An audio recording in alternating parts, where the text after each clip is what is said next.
by the way, I am Fox Red Sky. I am your host for Astrology Obsessed. I'm your astrologer. I'm here as a student as well as a teacher. We're all here learning and growing. But today I wanted to talk to you about soulmate lines. And I feel that this is a really important topic. A lot of people really want to know about this. And it's a question I get over and over and over as an astrologer, as a astrocartographer. Is when and where am I going to find my soulmate? And I was very lucky that I was actually born very close to my soulmate line. So I actually found my soulmate, fairly easily, although I wasn't looking. And sometimes that is the key. The key is not to look, just to be in the flow and to forget, release your manifestations. It's called the Golden Gate, people. They speak about it in Buddhism, they speak about it in Taoism, and many, many traditions is like, when you release your manifestation, you let go of that anxiety and you actually allow it to flow into your life. And as someone who has manifested her dream life, her soulmate, I think I know what I'm talking about.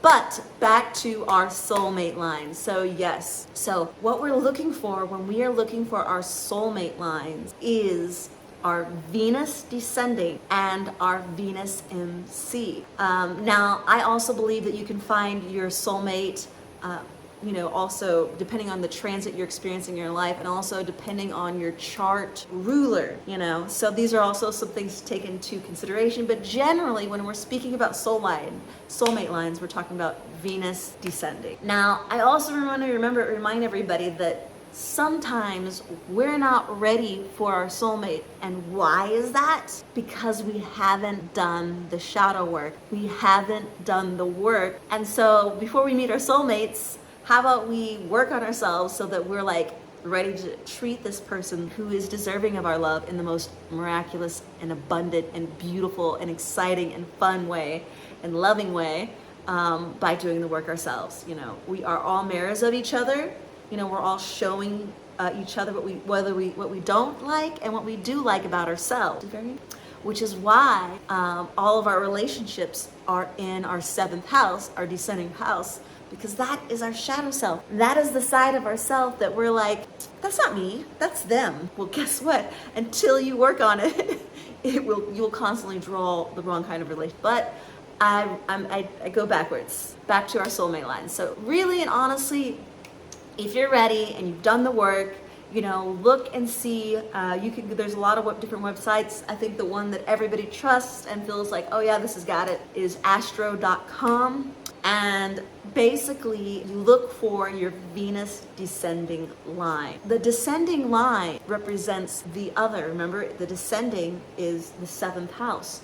So when we look in our 7th house at our Venus, we are going to really feel compelled to be thinking of the other person versus thinking of ourselves. So if you're on a sun line, more than likely you're about me, me, me, me, me, me, me. And when you're on a Venus descending line, it's like, no, it's about the other. Because honestly, when you are in a relationship, you want to be, it's a give and take situation, but you can't just take, and you can't just give. So you have to learn to be in a healthy give and take state. And so there's no better place if you've always been either selfish or just goal driven or career driven, which a lot of people I know have been. They put in the time and the effort and the work to be this successful person. And now they're like, where's my partner so I can share all this with? But that requires you to be kind of flip the script and to be in a place where you're thinking of them, and now it's like your priorities shift. So if you want to learn more about this and your particular Venus, your soulmate lines, I would be more than happy to help you. You can always go to my website, astrologyobsessed.com. You can always just leave a comment. I am so chill and easy to get along with, and I love talking to people. I never shut up, as you can tell. But main thing is, wherever you are in the world, know that you're worthy of love. Know that it's all going to happen in its own time. And I hope that you are on the highest and greatest timeline, that you remember to love yourself, and of course that love will be returned to you. So I'm sending you all my love, which, massive, massive love.